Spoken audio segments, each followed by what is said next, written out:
Op is treated poorly by her in-laws for her entire relationship, and her husband never defends her. As revenge, gives the in-laws crappy presents for Christmas and a divorce for her husband. Prenup they forced Op to sign works in her favor. Posted by u/potential_low_8645. Throwaway account for anonymity. I, 31F, married my soon-to-be ex-husband, 33M, in 2018. My in-laws never liked me and made it clear. My soon-to-be ex insisted that they were just putting up a tough exterior and would grow to love me. To show how evil they are, one time, I joined them for dinner and brought a cake I had made, because I was always raised to be a gracious guest. When I stepped into the kitchen and offered the cake to his mother as a thank you for inviting me, she took the plate over to the garbage bin, dumped it in, and handed me the plate back. When I told my husband what she did, he confronted her, and all of a sudden, the crocodile tears started. She claimed she grabbed the plate but didn't get a good grip. I let go too quickly, and it fell to the floor, so, of course, it had to be thrown away. My sister-in-law confirmed that was what happened. My soon-to-be ex owned his own business, and his family called me a gold digger behind his back. Of course, they insisted on a prenuptial agreement, which I didn't care about because I never thought my marriage would end, and I hoped it would appease them and maybe finally get them to treat me kindly. Nope. His business failed once COVID hit. We went through his savings and my own trying to keep it afloat. I refused to go into debt to keep it going, so he closed it down. In 2022, he was suffering from really bad depression because he had lost his business and couldn't find new work. He suggested we move to his hometown, closer to his family, so he had a larger support network. Against my best judgment, we did. He wanted to work only part-time while trying to restart his business, so I became the main breadwinner. And as with most wives, I became the person in charge of buying gifts. Stupid old me thought buying them thoughtful, expensive gifts would finally make them see that I wanted to be accepted. Gifts to us were labeled as couples gifts but were clearly for my soon-to-be ex only. Every holiday was spent with them. There were monthly dinners with the whole family. After a year, I realized that if I ever tried to talk or join a conversation, everyone would go quiet, so I just stopped talking when I visited. In early December, they finalized plans for Christmas. A few days later, my soon-to-be ex said his family had decided they didn't want me to join them for Christmas Eve dinner and Christmas lunch because I ruined the family vibe. I replied, "Fine, we'll do our own thing instead." My soon-to-be ex sheepishly looked away and said he was still going to go. I was livid and so disappointed in him. That was the moment I knew my marriage was over. So, I returned the presents I had bought for his family. In their place, I got one pair of novelty business socks for my father-in-law, a supermarket brand bottle of shampoo for my mother-in-law, the nastiest perfume I could find at the dollar store for my sister-in-law, and the most expensive gift, a large rawhide bone for my brother-in-law and his wife's chihuahua, too big for it to get its jaw around, rendering it useless. I saved about $600 to put toward a deposit for a new apartment. My soon-to-be ex came home from Christmas lunch, telling me I had humiliated and embarrassed him in front of his family.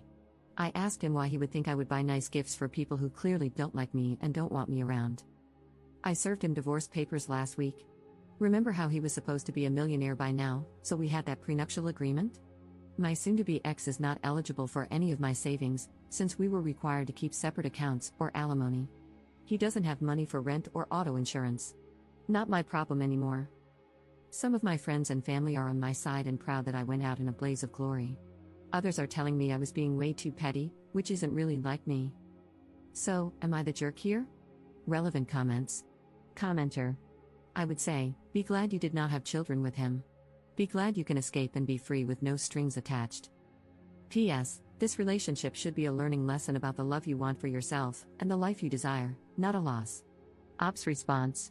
The first thing I did after I moved into my new apartment was adopt an older cat from the shelter. He was allergic, and I could never adopt one since we first started living together. We're just two old hags living our best lives after being rejected. Commenter 2. He chose his family over you and still expected you to buy all the presents?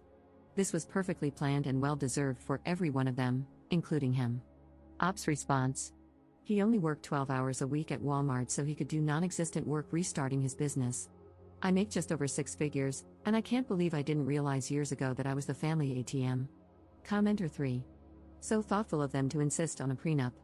I hope you send them a sincere thank you note after the divorce is finalized, lol. Op's response. My lawyer even laughed that the prenup set up for him is the one we're going to use for me.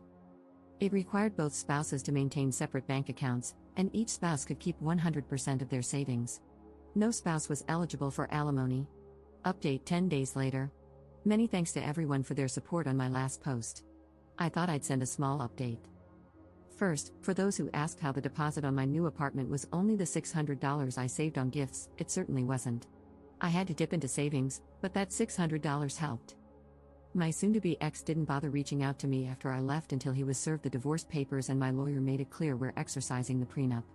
Then, for a few days, it was loving voicemails and texts I never picked up from him and his family, trying to convince me to come back, which eventually turned into threatening and cruel voicemails and texts when it became clear I wasn't budging. My lawyer suggested I don't block them so we have evidence of harassment if needed. Basically, give them the rope to hang themselves with. But then, last night, I got call after call from my soon-to-be ex. Stupidly, I picked up, thinking there was some kind of emergency or something. I had barely gotten out a hello when he said, "The rent is a week late." I told him that was strange because I had paid my landlord 6 days ago. He paused, sighed dramatically, and replied, "No, the rent for here." I reminded him that I don't live there and he shouldn't expect rent. Cue his parents both texting me, claiming they're going to sue me to pay the remainder of the lease in full. I'm not worried about having an eviction on my record since the apartment is in his parents' names.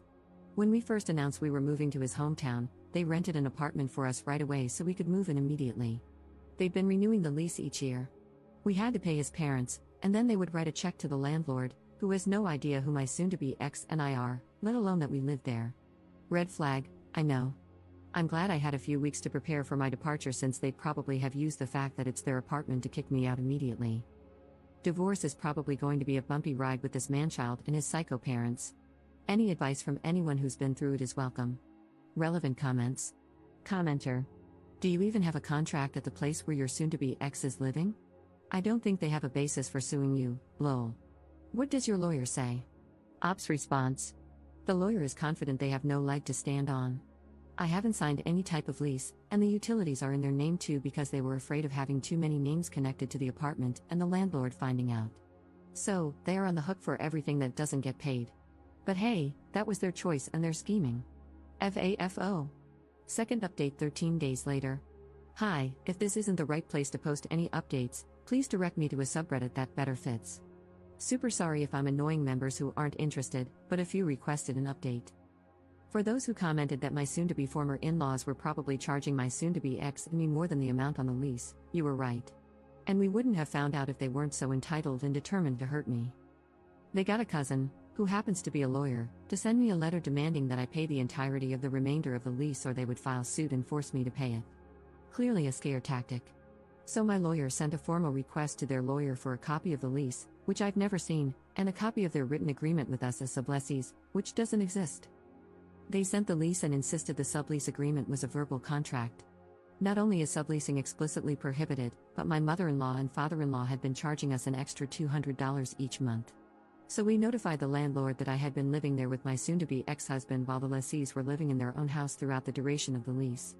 We also sent copies of my driver's license, with the address, and over 2 years of bank and credit card statements listing the address. They were served with a 30-day eviction notice yesterday, which I know about because my mother-in-law left a voicemail accusing me of kicking my soon-to-be ex out of his home and mentioning that she now drives with a baseball bat in her car and will be keeping an eye out for me, lol. Obviously, my lawyer's expertise is in family law and this was outside her purview, so she referred me to a colleague who specializes in real estate law. We met today to devise a battle plan, and I am now suing my mother-in-law and father-in-law for all the money I can prove I transferred for rent throughout my residency there, since the apartment was technically not a legal rental. They had no clean hands to sublease to us and then sue me. My lawyer isn't sure how a judge will view it, and the amount exceeds my state civil compensation limit, but he's confident that it will scare them and leave them open to settling for just returning the additional $200 from each payment. I think that's fair because I did live there with my soon-to-be ex-husband, and I don't think it's right to get all the rent money back. I'm an adult, and adults pay rent. I also don't want them to have the satisfaction of saying I'm using the divorce as a windfall. On the soon-to-be ex front, there's no news. We will likely need to go to family court for a separation order since he won't agree to the financial details of the separation agreement my lawyer has drafted. My state requires a 1-year separation period before a divorce can be finalized, so this is going to be a long process. A few people ask why he did what he did and if he's offered any kind of explanation or justification. We haven't really talked since he was served.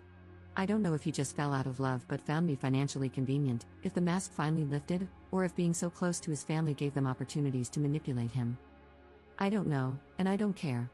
I don't need closure, I need them all gone. Looking back, making promises during couples counseling and slowly regressing is enough closure. Knowing he allowed his family to treat me like crap for so long is closure. That final betrayal at Christmas is closure. My focus isn't on figuring it out, it's on making sure I'm happy. Relevant comments. Commenter. Isn't there a prenup? So he can spend money on a lawyer arguing, but there's already an agreement, isn't there? Ops response. Yes, it was set up in his favor because he owned a business that was supposed to be a huge success. Then COVID hit, and it went poof. Now I'm the one with the money, and the prenup is actually protecting me. Commenter 2. Don't forget to investigate soon for the return of money invested in his business. It was a premarital asset and exempt from the prenup. Worth a shot to see if you can recover some or all of that wasted savings. Ops response. I had never thought of this. I'll bring it up when I meet with my lawyer next time. Commenter 3. Keep their calls and text messages as evidence for a protective order. Ops response. Absolutely, she's going to regret it because she works for the school district, and a restraining order won't allow her to teach. Commenter 4. I don't know, and I don't care. I don't need closure, I need them all gone. And that's how you know you're starting to heal. Too many people let toxic exes back into their lives in the name of closure. The truth is that when someone hurts you like that, it's not your job to figure out why. What matters is that they did, and you need to leave to protect yourself. You're absolutely amazing. Ops response. Thank you, honestly, I feel like a new person, like someone who's been ill and is finally able to go outside and breathe fresh air.